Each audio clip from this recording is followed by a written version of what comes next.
How well is your country doing when it comes to tackling climate change? I live in Canada, and this is a question I've had for a long time. My government has put out, on a federal level, has put out a number of programs, including a carbon tax, that is supposed to help us tackle climate change and meet specific requirements by 2030. However, I have no idea what the update is on that. I have no idea if this carbon tax is working. I really don't know how the program works. So what I decided to do is get a guest on to come on the podcast and be able to answer some of those questions that I had for my country, in hopes that it'll inspire you to ask the same questions for your country. So we have Jana Elbrecht on the podcast. She is from Clean Energy Canada, a think tank out of Simon Fraser University. She's here to tackle all the questions I had on tackling climate change in Canada. That's what we're going to be talking about on today's episode of the How to Protect the Ocean podcast. Let's start the show. Hey everybody, welcome back to another exciting episode of the How to Protect the Ocean podcast. I am your host, Andrew Luna, and this is the podcast where you find out what's happening with the ocean, how you can speak up for the ocean, and what you can do to live for a better ocean. One of those things you can do is ask questions about climate change in your country and what your country is doing to tackle that. This is a podcast episode that I've been wanting to do for a very, very long time. I've been trying to find the right person or people or organization to have on the podcast to ask these types of questions.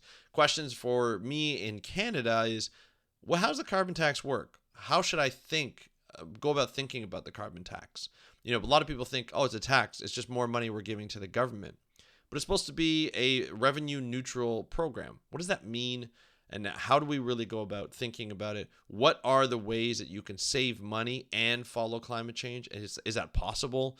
All these questions were asked and more with the podcast guest that I have on today, Jana Elbrecht. She is here from Clean Energy Canada to talk about climate policy, in fact, in Canada, and how climate policy is working in Canada to tackle climate change. We talked about a number of new articles that have come out, how Canada has suspended the carbon tax. What does that mean in Atlantic Canada? And what the story really is about. And because the media is picking up something different. We also talk about heat pumps. We talk about EVs. We talk about how Canada's doing in terms of renewable electricity in Canada. And it's actually a surprising number that I was very happy about. So we're talking about all this kind of stuff that I feel like I needed answers to. So it's a little bit of a personal journey for me, but I want to share that conversation with you in hopes that you could find the answers to your climate policies in your country. If it's in Canada, well, we got some answers for you. And I'd love to hear your feedback on this episode. And if you'd like to hear more from Clean Energy Canada. But anyway, this is the interview. Here's the interview with Jana Elbrecht on all things climate change and how we are tackling climate change in Canada. Enjoy, and I will talk to you after. Hey, Jana, welcome to the How to Protect the Ocean podcast. Are you ready to talk about clean energy in Canada? I'm always ready to talk about clean energy. Awesome. I love it. I love that answer because that's what we want to talk about today. This is an episode that I've been wanting to do for over a year now. Actually for even longer, because I find in Canada and even elsewhere, there's so many myths around, clean energy, renewable energy, climate change, carbon taxing, especially here in Canada. So what we're going to do is we're going to talk about all that kind of stuff. We're going to talk about why it's cheaper to move over to renewable energy in Canada, which is great to hear. But I feel like there's this narrative that keeps pushing against these wonderful things about clean energy, and it's driving me nuts. So I wanted to do an episode on this podcast to be able to clear up a lot of these types of myths or just different narratives that kind of manipulate everybody into thinking that maybe clean energy is not that great after all, which is not true. So we're going to get started. Before we do though, Jana, I'd love to hear more about you and get to know more about you. So why don't you tell the audience a little bit about yourself, who you are and what you do? I'm Jana Elbrecht. I'm a policy advisor with Clean Energy Canada. We're a think tank out of Simon Fraser University, which is in British Columbia, but I am based in Toronto myself. And I've been working on climate policy for a little while now, previously in Berlin, in Europe, and nice. Since a little while here in Canada. Right on. Now, I know Europe is very involved in environment, clean energy, climate change. How do you find the difference between working in Europe and then working here in Canada in terms of climate policy? There's definitely some different conversations going on where I think there are some policy pieces that we here in Canada can learn from what the EU is doing mostly. But we're also talking about very different circumstances. We're talking about a much larger country, very different economy, an economy that has relied on fossil fuels quite a bit, but also an incredible wealth of opportunities and natural resources and the space to build out a lot of these clean energy sources, which I think is a great opportunity. Yeah, absolutely. I think you're right. I never really thought about it that way in terms of the space that we have compared to other countries around the world. I mean, we're one of the biggest countries in the world land-wise, and so that makes complete sense. What about the narrative around climate change? You know, there seems to be a fraction of Canada that is very against doing anything about climate change. Is there a faction in Berlin or even in Europe that is very much the same? Yeah, absolutely. I think we're seeing this everywhere around the world, unfortunately, that not everyone's on board yet. And I think to a certain extent in Canada, it is very understandable because it seems like a big transition, and it is going to be a big transition. But I think people really, and we'll get into it in more detail, people really overlook that this could be, especially for Canada, a really great opportunity. And there are some pieces of the puzzle where we're already ahead. Canada already has an 83% clean electricity grid. That's way further ahead than where Germany is. Yeah. So I think these are some opportunities that we should be using. Yeah. Absolutely. I didn't even know that. So that's even better. This is what the information that I want to know. Before we get into that though, for the work that you do, I know there's a lot of people who want to get into climate change work and renewable energies and things like that. What kind of education did you need to get where you are today, or what do you have to get where you are today, and sort of how did you kind of come across this type of avenue for policy work? So my background is in political science and policy. So I'm not a climate scientist. I let the very smart climate science people do their work and their modeling, and I read that and I base my thinking around policy on that, but I do not want to purport that I'm a climate scientist in the natural science way of the word. Right. But I think, I've heard people say these things around every job is a climate job now. So we have some very strong people on my team who are very strong in communicating and like telling some of these stories to Canadians. We need people who are scientists, but we also need people who are strong communicators, people who are good at building coalitions. And in almost every economic sector, we're going to have to think about the energy transition. So I think any background is good for a career that is climate positive. No, absolutely. I think you're starting to see more and more positions about sustainability, about renewable sort of and climate policies within companies too, larger companies. And I think that's trickling down to other companies as well. I see that in the job posts here in Canada anyway, which is I find really interesting, and need to get some of those people on to find out what they do for those jobs, because I don't know how that actually works. But I think it's really great to see, because there's a lot of smart people, whether they're in the researching side of climate change or the policy side, or even just almost the implementation side. It's a definitely a growing sort of industry, or a growing field within all companies. So that's great to see. Now, there are quite a bit of myths going around about renewable energy and going green. And a lot of the times, the last couple articles, which is one of the reasons why I reached out to you, was, to find out what's it take to go to sort of have more clean energy, for individuals. And, is it, there used to be this sort of myth of it being really expensive. Is that still the case? Is it a myth, or is it, used to be expensive to like buy solar panels for your roof or buy an EV?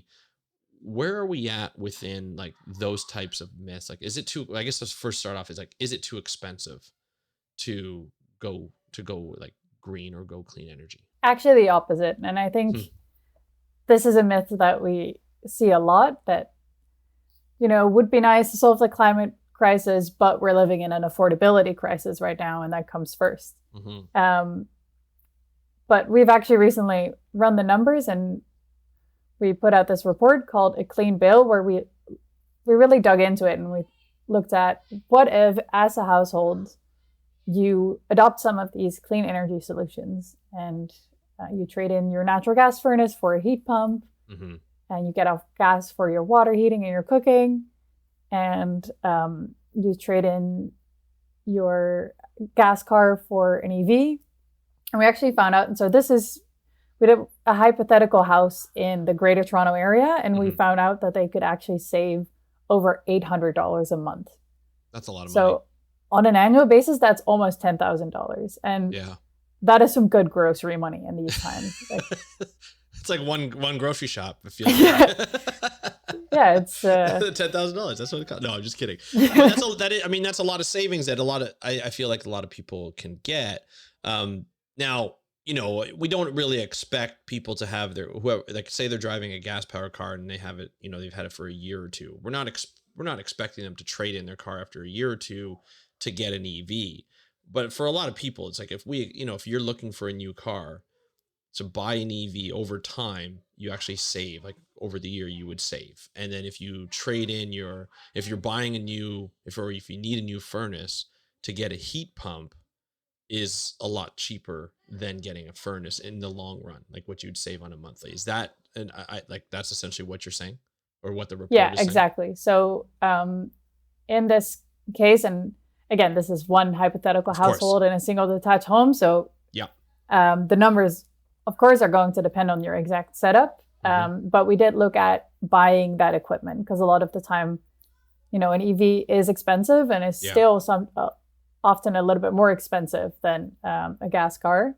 But yeah, we're comparing, if you're going to buy a new car and you pick an EV, it's going to save you a lot of money over the long run. And actually, when we're talking about EVs, we compared some equivalent models of an electric car and its gas car equivalent.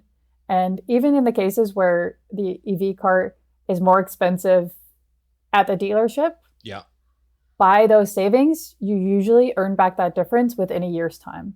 So those savings come in really quickly. Yeah. It's really nice. And as you were talking, I was opening up I have a Tesla. I bought it a year and a half ago. And I was looking at sort of where I was in terms of it gives you an idea of like gas savings and their estimated values, given that. But you're looking at savings of $1,700 in a year and a half. Like that's a lot of money over time. Yeah. And I don't drive that much. I have to admit, I don't drive that much. I usually just drive locally. But I did go from like an Audi S4, which is my dad's old car. And then I bought a Tesla with that trade in, and it was a Model 3, and it was great. Like I love the car, but it's also, I'm saving a lot of money in terms of it's an equivalent car to what I would have bought, and then it's saving money on not paying gas, which gas, in Ontario ranges from $1.50 a liter, I think it is now, to at one point it was almost $2 a liter. At some point, right? So it saves a lot of money over time, and I like to see that. And so, are there other sort of myths of that you hear, that you've heard in Canada and through your work for going to cleaner energy? A ton, yes. So when we're talking about renewables, for example, you hear a lot of concern about, well, what if the wind doesn't blow and the sun doesn't shine? We can't do this. All of the time. And I mean, first of all, we're in the energy transition now, so we can already look at countries that have a much higher share of renewables. So when I say renewables, we're talking wind, we're talking solar. So for example, in Denmark in 2022, those two made up almost 2/3 of the electricity generated. Wow. And they did not have blackouts. They did not have big issues. The wind stopped blowing at some point, right? Yeah. And I mean, the good thing about wind and solar is that they kind of, and again, I'm not a meteorologist, but they're kind of opposites. Yeah. Like usually when there is less sun, there's more wind. Even if Right. you're talking about a night and day, there's Yeah. more sun during the day. There's no sun at night usually, but the wind blows more at night. Gotcha. And of course, there's a lot of other solutions that we need to be talking about in that field. We need to talk about storage. We need to talk about managing the demand. But this idea that it can't be done, or that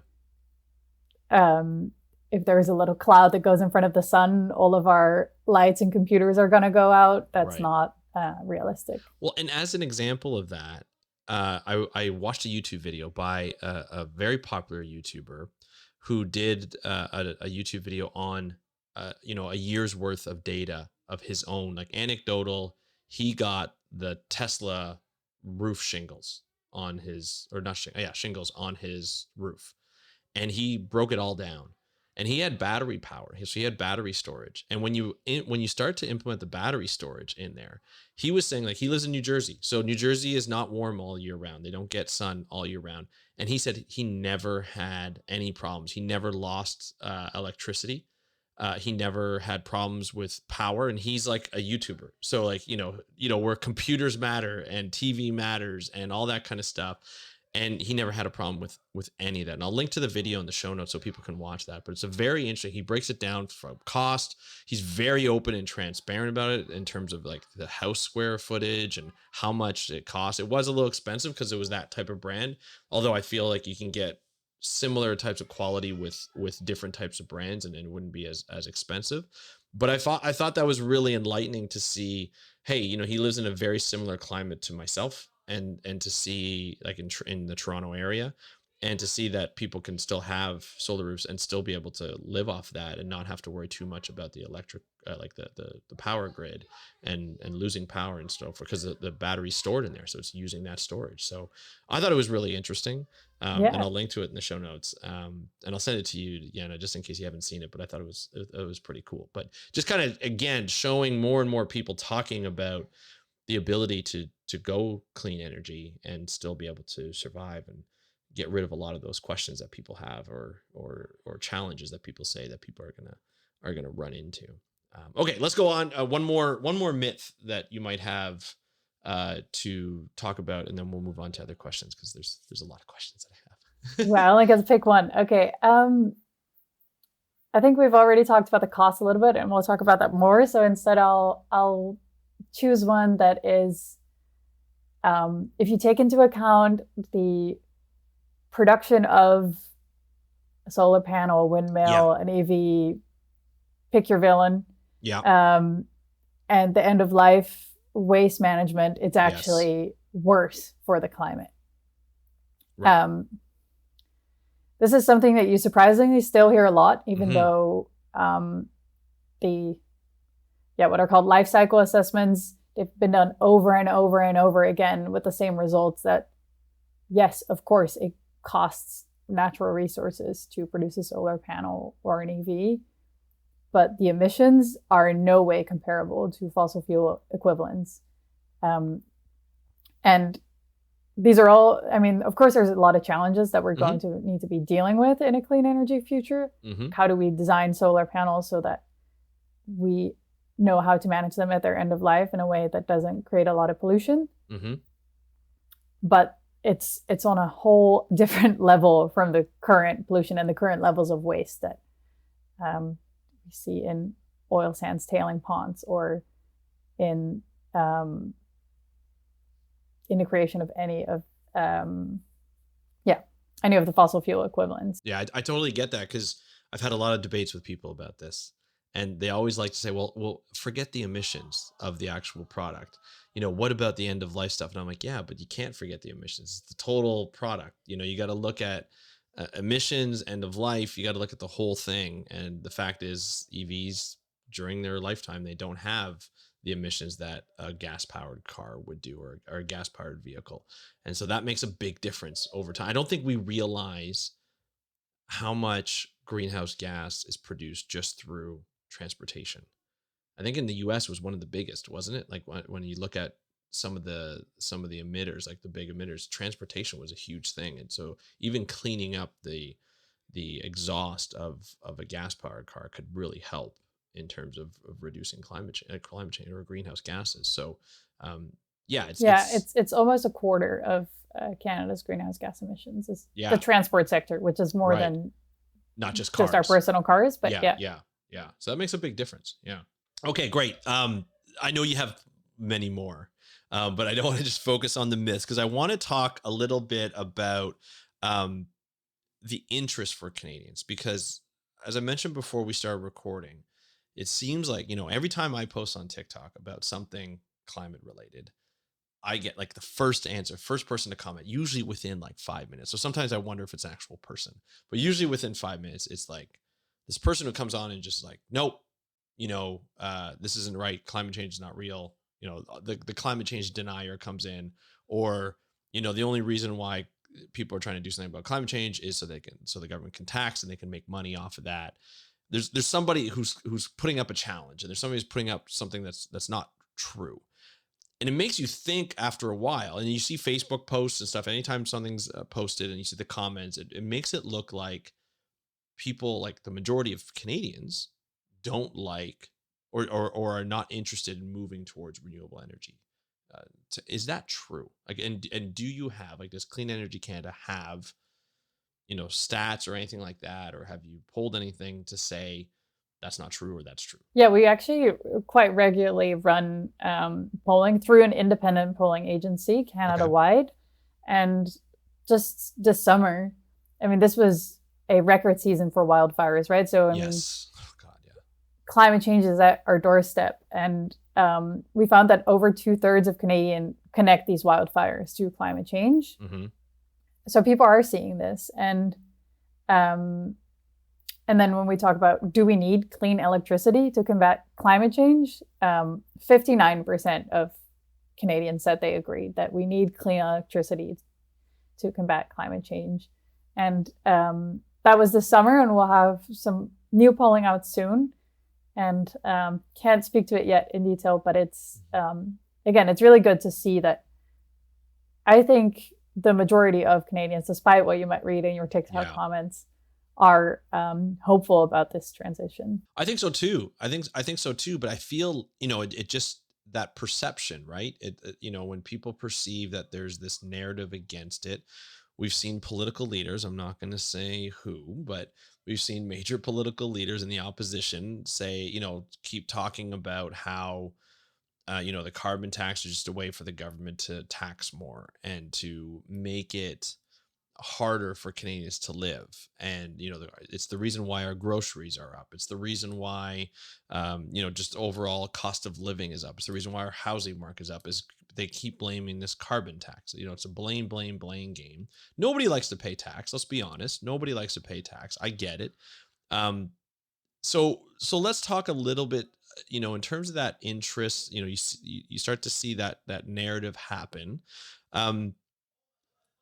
So, like how you mentioned earlier, like in terms of Canada and looking at its clean electricity and how much of it is clean and using renewables, what's our progress in Canada in terms of using renewable energy or implementing it?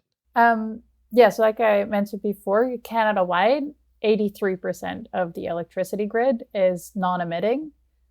That's insane. That's crazy. Which is a great head start. Yeah. But there are some side notes there. So of course, it's a big country, and these numbers really differ per province. So if we're talking about Manitoba or Quebec, it is 95 to 99% clean electricity. Oh, wow. If we're talking about Nova Scotia or Alberta, there is a longer way to go.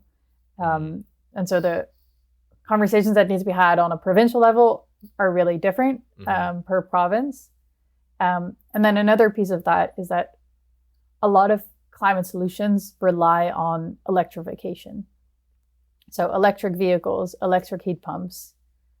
We're going to move technologies that now run on natural gas or gasoline to electricity. So on the one hand, yes, we're already at 83%, but we're going to need more electricity, and we're going to need that new electricity to also be clean. So head start, yes, but work to be done. Still a long way to go, yeah. And then I love talking about the carbon tax and all of the myths around it. Yes. So the carbon pricing scheme in Canada, if we're talking about the consumer fuel charge, so the carbon price that is levied on your gasoline and your natural gas in your home, in the provinces where the federal scheme applies, so that is not, for example, British Columbia, right, but that is Ontario. Yeah, it's a revenue neutral pricing scheme. So the government collects this tax, but gives it back to Canadians. Okay. And for most households, actually, they get back more than the impact of what they pay. So it's a little bit redistributive. Gotcha. I think this is a big misconception, because the idea around the carbon tax is not, or around the carbon pricing scheme is not to collect revenue for the government. It is to, the use of fossil fuels is costing us a lot. Again, the wildfire season in British Columbia, billions of dollars. Yeah. And it's going to be costing more and more and more. But we're not thinking about these costs when we make a decision between clean energy or fossil fuels. So a carbon pricing scheme sort of changes that calculus and makes sure that that cost does translate into your consumer decisions. But what the Canadian scheme does really well is to make sure that that doesn't actually cost households, because we don't want to be spending more in these times where, a lot of us are already struggling to pay the bills. So yeah, most Canadians are getting back more. And then, when you hear politicians or otherwise talk about this causing inflation, this causing rises in grocery prices, the Bank of Canada actually recently looked into it and studied it and found that the carbon tax barely contributes to inflation. So they found a marginal effect of 0.15%. And, that's the Bank of Canada. They can find numbers. Yeah. They know what they're talking about. Yeah. So yeah, I've been sad to see that this be politicized and climate policy as a whole be politicized as a consequence, because again, we shouldn't see the affordability crisis and the climate crisis as two opposing, as we can only solve one right now. Right. In fact, we can solve them at the same time. I completely agree. And I think a lot of people are just, for me, I'm always wondering, with the carbon tax, like I know it helps. And I know it's proven to help before in other countries and other places, and even BC, even before the national plan came through, and basically the federal government forced provinces who weren't, taking up their own climate plan or carbon tax and putting on the national, I guess, scheme or plan to put through. Like BC showed improvement. They already did. I think they had it 10 years before this national sort of tax came through, and they showed improvement. And so we know it works. I always had the trouble of like, how transparent is it? Like my understanding for Ontario anyway is that you pay your tax, and everybody pays their tax, businesses, residents, all that. 90% goes back to it gets redistributed, as you mentioned.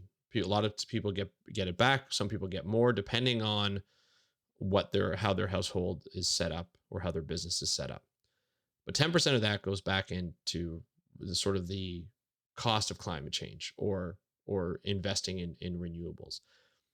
But I couldn't find anywhere where, and now I did my look, not an exhaustive look by any means, but I get frustrated by the lack of transparency that the government is showing in terms of where that money is invested, how much money is collected, and where it's invested, and then how that's progressing.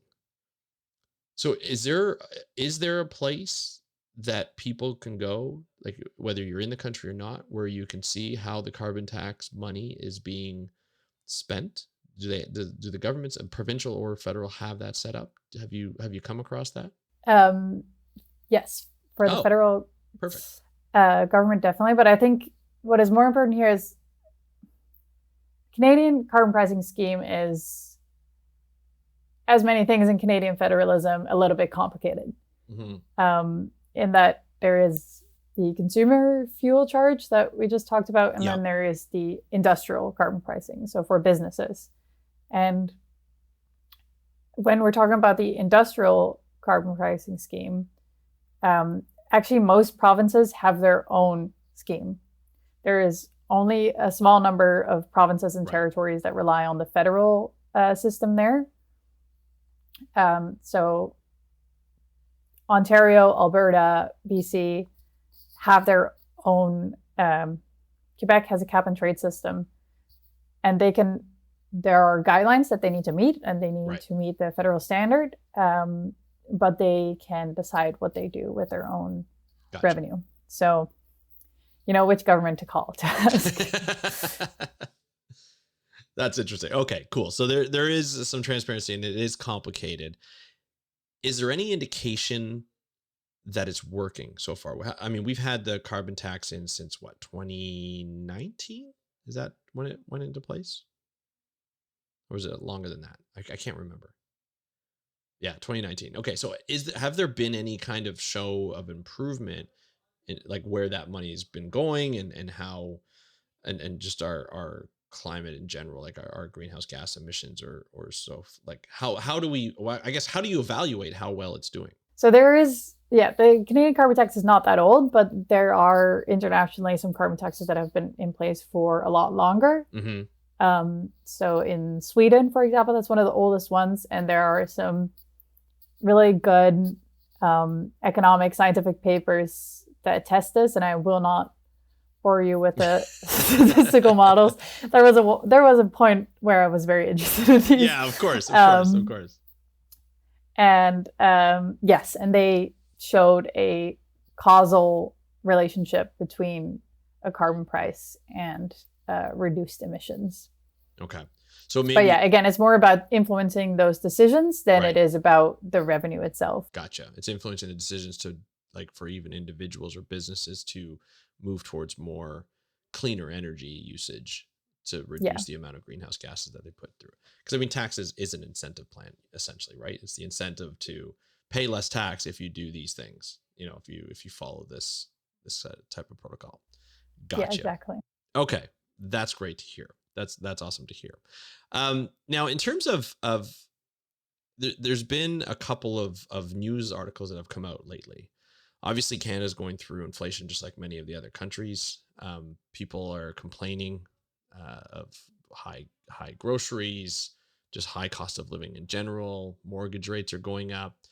And the government of Canada recently put out an announcement that for specific types of homes and their heating in Atlantic Canada, the carbon tax will be suspended for, I believe it was 3 years. Yes, correct. So this was concerning for a lot of people. On one hand, people were concerned that the carbon tax was gone in that area, and is that going to slow down sort of the incentive and the plan that we have for climate as Canadians? On the other side, some people were worried about, why is it just Atlantic Canada and why not the rest of Canada? Why are we just doing it for one area of the country and not the western part of the country or the northern part of the country or the central part of the country?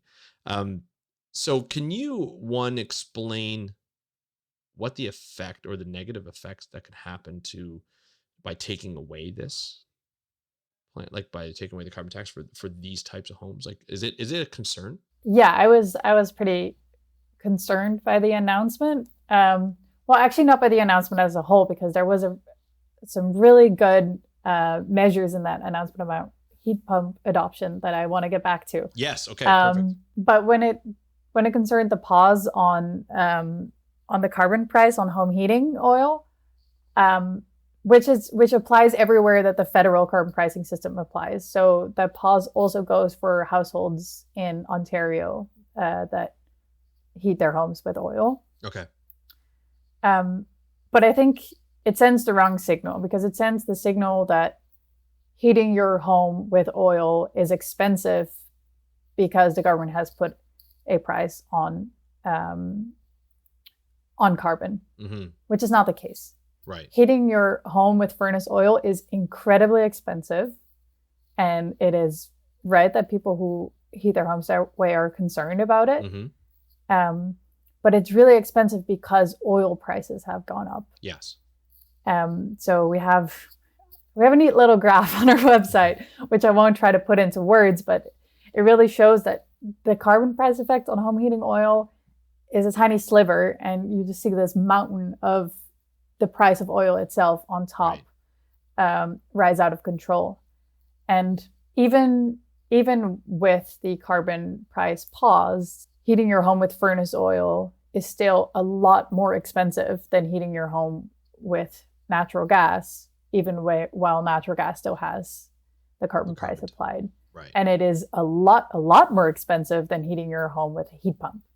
And that's where this announcement did do the right thing, because the federal government is working with, starting with provinces in the Atlantic to build out their oil to heat pump affordability program. Mm-hmm. So this is one of the federal programs to support households to adopt a heat pump, because, even though we talked about those savings that you can get from heating your home with a heat pump, the machine itself and the installation of it comes at a cost. And so you can save in the long term, but how many of us right now have that upfront cash or want to take on the debt? Right. So that's really a hurdle for people. And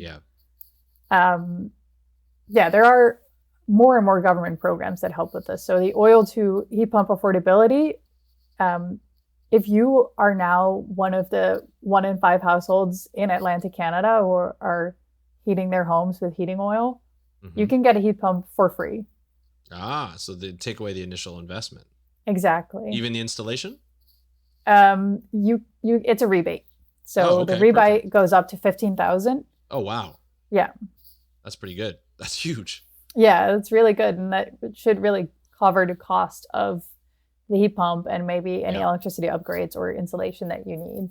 Well, then I'm not an HVAC installer, so I'm not going to give you an exact quote here, but it makes the return on investment a lot cheaper too, right? Or a lot faster, I should say. Normally, exactly. Because I remember my neighbor got their solar panels installed, and they said, it cost them a certain amount of money, but they said it was a 7-year return on investment when the Ontario had their climate program in. So they got like 80 cents per kilowatt hour. I'm not going to go through the numbers. They've already paid it off. But this would make the idea is to recoup your initial investment as fast as possible, and to kind of give that ROI in years kind of gives you that idea of how fast you can recoup that. So that heat pump, if you don't have to pay for the heat pump, you may have to pay for the installation, but you get a rebate, quite a significant one.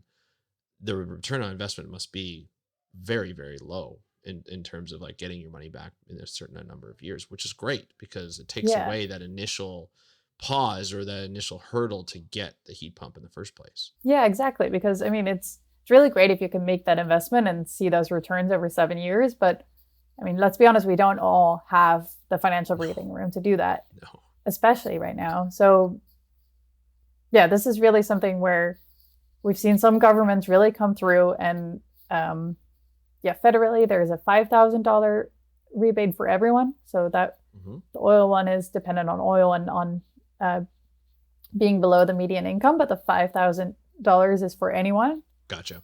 And there's interest-free loans. I don't need to do a sales pitch on this program, of course. But it's the savings are out there, Yeah.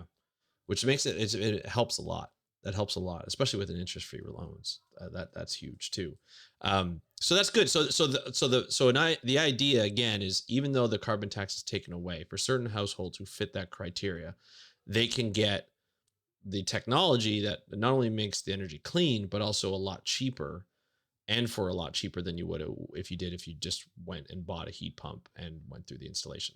Yeah, exactly. So that's good to hear. That was also, I believe, the intention of the announcement to really, it's a pause. So it's giving people the space to switch to heat pumps. Yeah. But the unfortunate part was that instead of, we saw at least Premier David Eby with his "I Love Heat Pump" shirt at the Premier's conference. Yes. He was on message. But it was a bit unfortunate with the federal announcement that the media ran with the carbon tax story when there really was a really good heat pump story there. Yeah, and that's the unfortunate part of the media. They like to pick up things that people want to hear.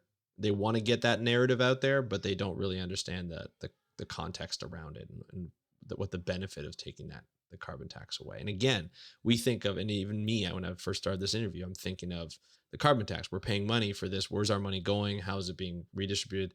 But it's not. It's more about the incentive of, moving more towards clean energy and what that can do for the tax you actually pay up front.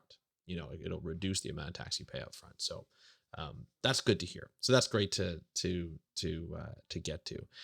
Now, there's one last thing I want to cover, unless there's anything else you want to cover. But we'll cover this first, because there was an article I shared with you before the interview where it was about the carbon capture. Now, we've heard carbon capture. We've heard of blue carbon. I've talked about blue carbon, but carbon capture has been a technology that has been floated out there, by a lot of people, to say that this is one of the ways, and not necessarily the way, but one of the ways that we can reduce climate change and reduce greenhouse gases is to capture the carbon, I assume, out of the atmosphere. I don't know the technology, and that it will reduce the amount of greenhouse gases that are in the atmosphere. And for a lot of companies, maybe that would be a way to either, if we had like a carbon pricing or something like that, they can invest in that, and that would help reduce their carbon tax and so forth. But a report came out recently that says that the carbon capture technology is not ready to help meet Canada's climate targets. So have you had any kind of exposure to this in your work with Clean Energy Canada or in the past? Yeah, so when we talk about carbon capture, it really covers a lot of things, and especially the term carbon removal is even more broad. But broadly, there's two things. There is the idea of capturing carbon directly from the atmosphere, and there's the idea of capturing carbon at a, for example, if you burn a fossil fuel, at the point of emission. Oh, okay. Gotcha. And that second one is kind of what this report was about. And there's a lot of talk about that. And there are certain sectors. So if we're talking, for example, about cement, I won't fully go into the chemistry, but there are so-called process emissions. So in the process of making cement, in the heating of the limestone, you get CO2 emissions out of the rocks. That's right. I'm sure someone will be mad at me for calling them rocks, but I get what you mean, though. I know what you mean. Yeah. That's part of the process of making cement, and we haven't figured out another way to make cement yet, and I don't know that we will on time. So, and that makes up, a quarter to a third of the emissions coming out of that sector, and we're going to have to do something about that because we're going to be using a lot of concrete and cement in our world. So there are sectors where that is a relevant technology, and these are so-called hard to decarbonize sectors, and we need to be having these conversations. But it's a technology that is still being developed, that is still very expensive and very energy intensive. So we can't be using it as a get out of jail free card everywhere. Right. Especially when we have cheaper and more reliable options available. So when we're talking about electricity, it is a lot cheaper and more effective to build out our solar and our wind panels than to put up a coal plant with carbon capture on top. We don't have a lot of time to meet these targets. Climate change is at our doorstep. Yeah. So we're going to have to be looking at a whole mix of technologies, but we're going to have to look realistically at what is ready and what is cost effective. I get that. That makes complete sense. To build more plants and then the technology on top of that, which my understanding is still quite new. It still hasn't been perfected. Doesn't make as much sense as to invest more in building out more of these renewable energies where you don't have to worry about capturing carbon. And what the way I see it is it's very similar to protecting the ocean. It's better to protect what's there than to try and restore what was once there. From a Yeah, financial perspective, anyway. absolutely. And you don't lose what you're protecting, right? Instead of restoring what you've already lost. So you don't know if that restoration is going to be effective. It's super expensive. And so the same thing with in this case, where you with carbon captures, you have to put more technology on top of the technology that you're building out, which we know is dirty, we know is not right, we need to phase out. But you're trying to put this technology on top, which makes it more expensive, and it doesn't necessarily work all the time, and not ready to help us meet the targets. Where, as you mentioned, we need to meet targets like yesterday, because there was an announcement too, the second announcement, where it says that Canada may not make it's predicted not to make its targets by 2030. Can you elaborate on that, and how far off are we, and sort of the causes of that? I know it's a lot of questions in one, but just Yeah, kind I of mean, go through I believe the predicted numbers are coming out towards the end of the year with the that. Okay. update of the emissions reductions plan. But yeah, there's word on the street is we're not going to make the 2030 target right now. Right. Good news is we have some years left. So that means stepping it up in the next couple of years. That means making some of those policies that are in the pipeline now come through, whether that is a zero emissions vehicle mandate or a cap on oil and gas emissions. So there's some hope for some things that could be making a big difference in the next couple of years. And again, I haven't seen the exact prediction, so I don't know how far off we are. Right. And it's in the future, so all we can do is model. And we won't know for sure until it is 2030. Yeah. But yeah, there's definitely, why haven't we met them yet? Because one, we started too late, and two, we haven't done enough. Yeah. Yeah. And that's the point. But I guess when we look at these targets at the beginning, a lot of it's a model, right? And we're saying, okay, based on what's happening at the time the model's, constructed and run, by 2030, we should be meeting these targets if everything goes well. Things happen, I don't think and I don't know if it happens, but when you put do you put a model like what happened this summer into effect, where more carbon was released with all these wildfires, making it even worse for us? So we're not doing enough fast enough. And we need to, this is more of instead of, I think the media is focusing that we won't make it. I almost think it's kind of the same thing that you mentioned earlier in terms of what the media missed out on in terms of the heat pump program, where we're actually going to be putting people with heat pumps like in their homes at a cheaper rate. And that'll be better in the long run for us in terms of emissions and everything else like that, and cheaper cost for them, for the people.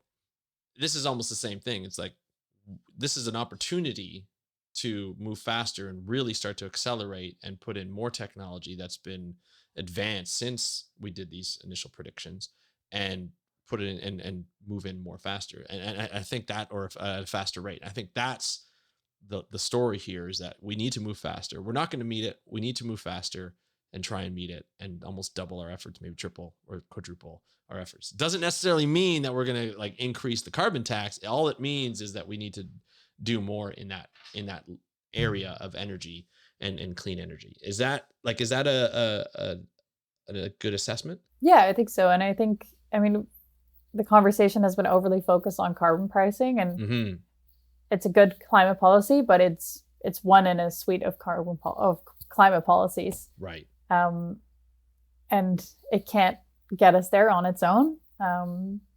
But it's also not the only thing that federal and provincial governments have been doing. So right. It's one that gets a lot of attention. Well, it's an easy thing to criticize because it's a tax, and nobody wants to pay a tax. What other things have, can you name just a couple of examples of what other things people have, or provinces and the feds have been doing that are beyond the carbon tax? We talked about the heat pump program. Is there anything else that you can mention that provinces and the federal government have done that have, that are not associated with the carbon tax necessarily? Yeah, so to keep it at the level of things that affect people directly, one of the things that the government of British Columbia and the government of Quebec have done is a zero emissions vehicle mandate. Basically, put rules on car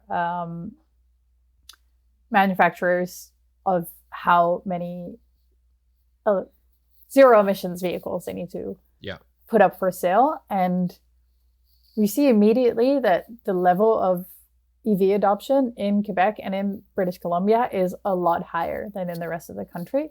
Okay. And that's something that the federal government is now working on doing nationwide. So that's one that can directly help people, because sometimes you also hear, about these vehicles not being available. So that's something that can directly help people access those savings and emissions reductions. Mm-hmm. But then we're also seeing some of the things that are happening more on the economy level. How can we as a province or as a country see some of the economic opportunities that come with the energy transition? Right. So we're talking about battery factories or EV factories that are moving into Ontario, moving into Quebec. Mm-hmm. Some of the tax credits that have been put out to really encourage some of these industries and some of these green economic developments. Sorry, I completely lost track of thought there. To move some of these, industries of the future, frankly, into Canada, mm-hmm. and to make sure that, we'll have good, clean jobs for everyone as well.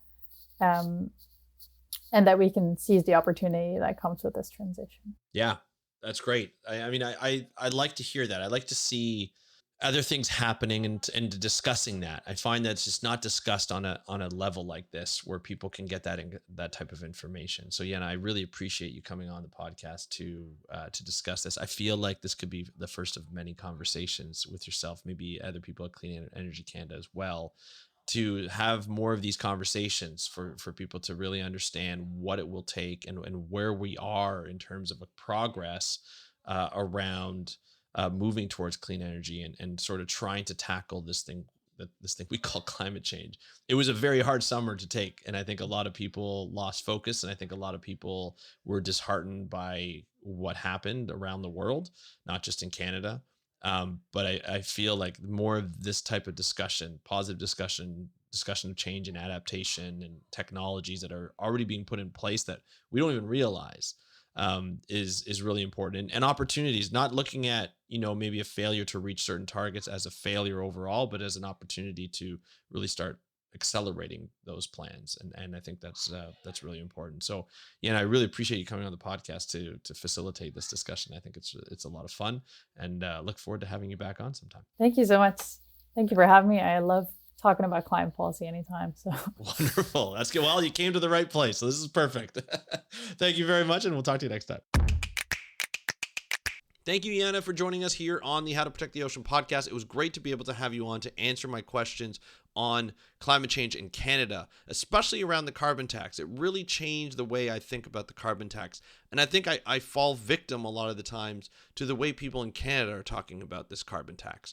People are looking at, it's increasing cost of living. It's a payment. It's not supposed to be here. It's really a bad thing for us. However, it's really an incentive. If you think about not necessarily why we're paying the carbon tax, or actually you should think about why we're paying the carbon tax, but trying to reduce that tax by investing in better technology, better programs, looking at different programs you can do to go into climate change friendly or environment friendly technology like EVs, as well as heat pumps and so forth. It just makes you think. Right? It makes you think about that. And unfortunately, though, the narrative, especially when it comes to the opposition, the federal opposition, the Conservatives are really trying to push in that the carbon tax is the problem. The carbon tax is the reason why we have inflation. It's the reason why we're paying so much on our mortgage. It's the reason why interest rates are going up. It's the reason why groceries are so high. That's not the reason. And that's the problem. It's the way the message is being manipulated to the Canadian citizens. And it's just not right, to be honest. It's kind of low, and I don't like that happening. If you have your critique of the carbon tax, use what the critique should be. But when you're looking at 0.15% of inflation, and the reason why it's causing inflation is its commitment, or its contribution to inflation is 0.015%. It doesn't make sense. It just doesn't make sense. So why blame it on that, and why not look at the real issues? And I think that's the real problem when we look at climate messaging, is we get all this message. It's not right. It infuriates people, and then all of a sudden it becomes politicized, and that's too bad. And as Jana explained, it was too bad that the story that didn't get picked up was the fact that a lot of people in Atlantic Canada that are heating their homes through oil are going to get heat pumps. Basically, for a lot off. They get the heat pumps for free and the installation up to a $15,000 rebate. That's a huge savings. And then the savings that they'll have while installing these heat pumps is really big. I think she mentioned there might be some in Ontario as well. Don't quote me on that though, but I think these programs are what's necessary. These programs are what brings change, and we need change. We just need it faster. That's really what comes out of this, is that Canada may not be able to meet its 2030 goals, and we'll find out soon, hopefully like in December, of how far we're going to be off, but we are moving towards that goal. We just need to move a little bit faster and accelerate these programs. So it'll be really interesting to see how that works, and really interesting to see how things will develop in the future. If you have any questions or comments on this episode, please feel free to get in touch with me on Instagram at How to Protect the Ocean. You can also message me if you go to speakupforblue.com/contact. It'll take you to the contact us page, and you just fill out the form. It goes right to my email. And of course, if you want to leave a voicemail to play it on another episode, or you just wanted me to hear your voice, which I love to hear, you just go to speakupforblue.com. There's a microphone in the bottom right corner. Click on that. Leave your message. I would love to hear your voice and your opinions on this episode, or even your questions. So thank you so much for joining us on today's episode. Oh, by the way, I'll put up links to Clean Energy Canada, as well as all the links that we discussed in the episode with Jana. So we'll put that up in the show notes. I want to thank you so much for joining me on this episode of the How to Protect the Ocean podcast. Have a great day. We'll talk to you next time, and happy conservation.